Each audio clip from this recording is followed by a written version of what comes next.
Good morning प्यारे बच्चों। कक्षा 10 के रसायन में हम लोग अध्ययन कर रहे थे अम्लों, क्षारों, लवणों का। और अभी तक के अध्ययन में पीएच मूल्य, पीएच वैल्यू क्या है, ये हम लोग समझने का प्रयास कर रहे थे। हाइड्रोजन आयन सांद्रण के 10 के ऋण घात को पीएच कहते हैं। किसी अम्ल या क्षार की प्रबलता निर्भर करती है उस विलयन में, उसके विलयन में उपस्थित हाइड्रोजन आयन के सांद्रण पर। हाइड्रोजन आयन सांद्रण के 10 के ऋण घात को पीएच कहा जाता है और पीएच स्केल द्वारा अम्लीयता, क्षारीयता की माप की जाती है, इनकी प्रबलता ज्ञात की जाती है।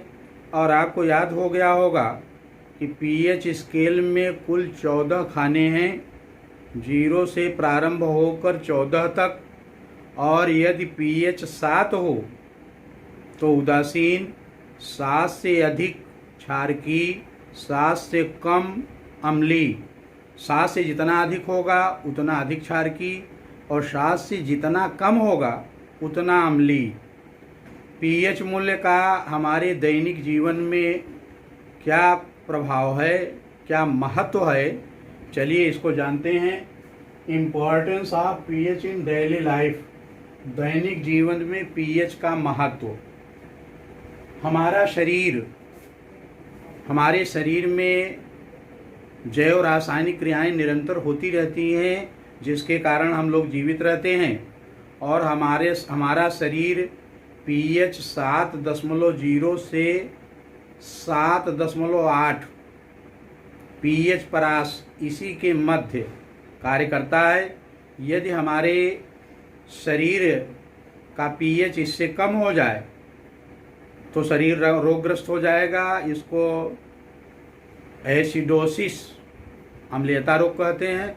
और यदि इससे अधिक हो जाए तो एल्केलोसिस, क्षारीयता रोग हो जाएगा। तो शरीर का पीएच हमारे रहना चाहिए 7.0 से 7.8 के मध्य, तभी हम स्वस्थ रहेंगे। यदि इससे कम होता है या अधिक होता है तो दोनों परिस्थितियों में शरीर रोगग्रस्त हो जाता है। दूसरा है वर्षा। आपको जानकारी है कि ये नितांत आवश्यक है। स्थलीय भागों में, पृथ्वी के स्थलीय भागों में जल वर्षा द्वारा आता है।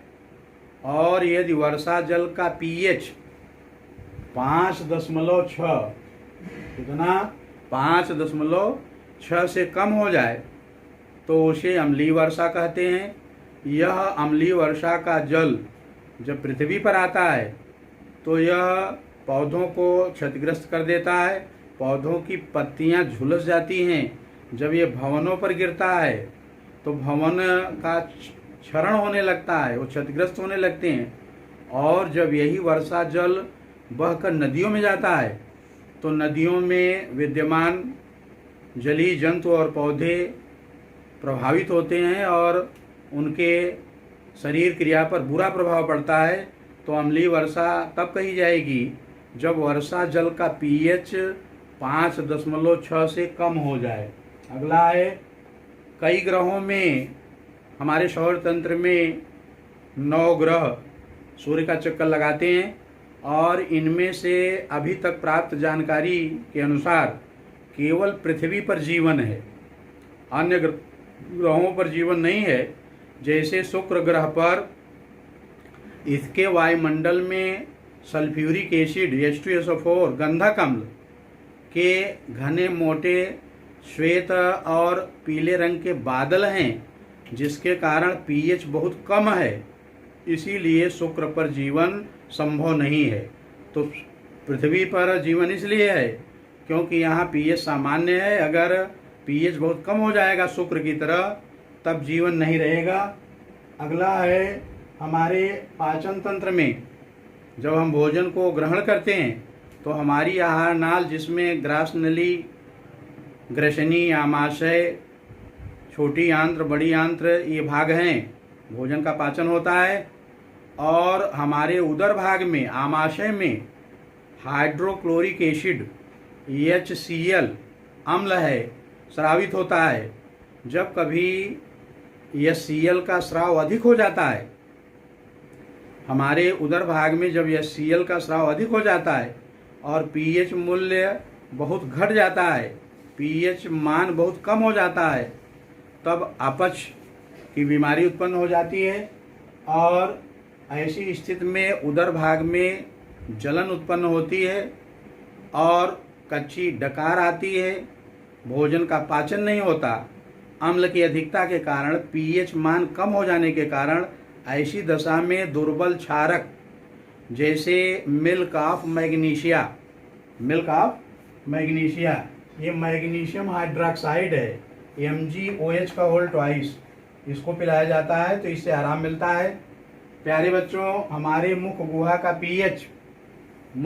का pH यदि 5.5 से कम हो जाए तो दांतों का क्षरण होने लगता है। दांतों में कैल्शियम फॉस्फेट होता है, ये गलना प्रारंभ कर देता है और ऐसा तब होता है जब हमारे दांतों में फंसे अन्न के कण, भोजन के टुकड़े मुख में विद्यमान जीवाणु सड़ाने लगते हैं।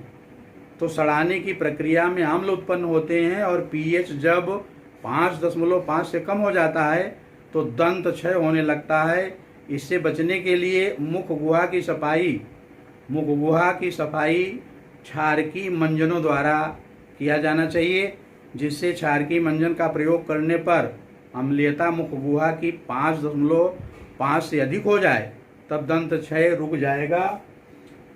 प्यारे बच्चों, मधुमक्खी, कई कीट आप जानते हैं, जैसे मधुमक्खी है, बर्रो है, ततैया है, इनके काट लेने पर त्वचा में जलन उत्पन्न होती है, स्वेलिंग आ जाती है, सूजन आ जाती है।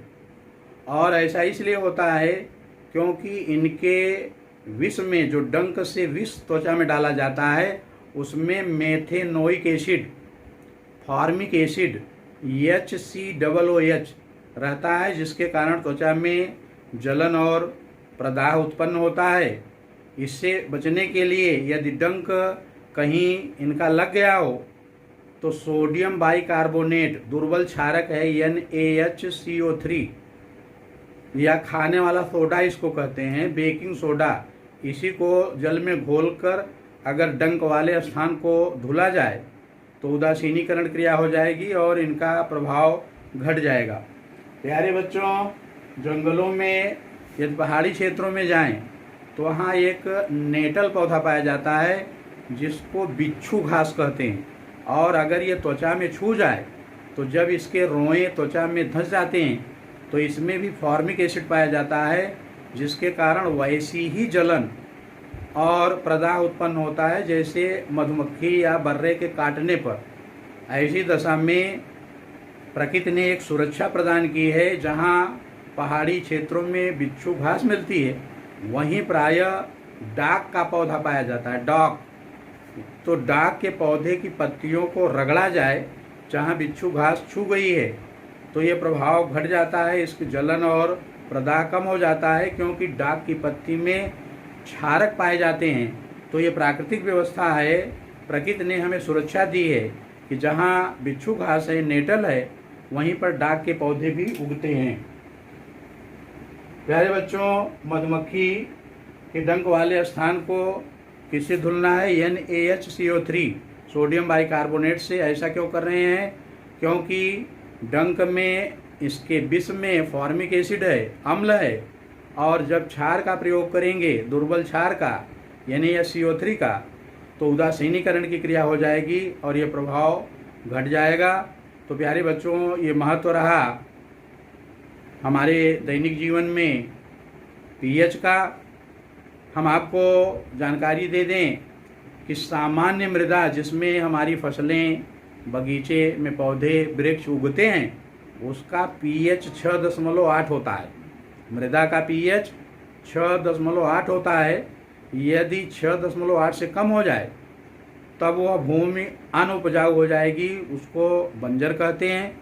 और यदि 6.8 से अधिक हो जाए तो मृदा क्षारकी हो जाएगी, उसको ऊषर कहते हैं। दोनों दशाओं में pH 6.8 से कम हो जाने पर, बंजर हो जाने पर, या pH 6.8 से अधिक हो जाने पर, ऊषर हो जाने पर दोनों दशाओं में मृदा की उर्वरा शक्ति क्षीण हो जाती है। तो ये जानकारी आप रखेंगे।